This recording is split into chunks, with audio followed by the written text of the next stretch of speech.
Hello there. I know that you may not be anxious or afraid because you don't have to go to school now.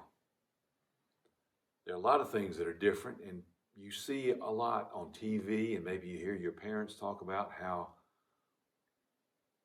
things are now. And maybe there is a little anxious or anxiety, is the word I use in the sermon today.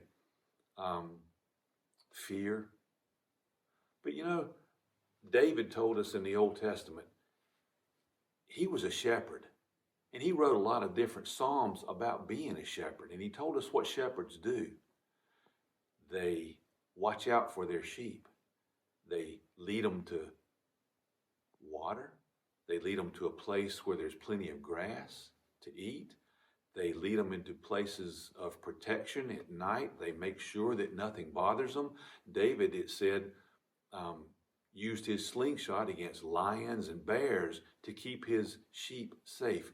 They could trust him to keep them safe all the time. They didn't have to worry about it because David was watching out for them. Jesus in the New Testament says that he is a good shepherd also. He calls himself that.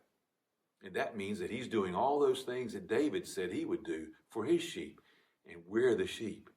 He watches over us. He protects us. He keeps us safe from things. Now, that doesn't mean that there's not some bears and lions out there somewhere that think bad things are possible and can happen to us.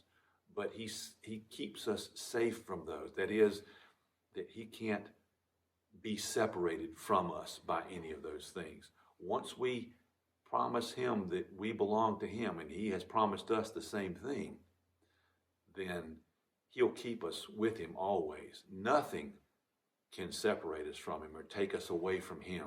That includes bears and lions. It includes sickness too. So just remember that Jesus is the good shepherd, just like David was in the Old Testament. Let's have a prayer. Dear God, thank you for your Son, who is our good shepherd and who protects us and keeps us safe all the time. Help us to not be afraid because we know that he is with us. Amen.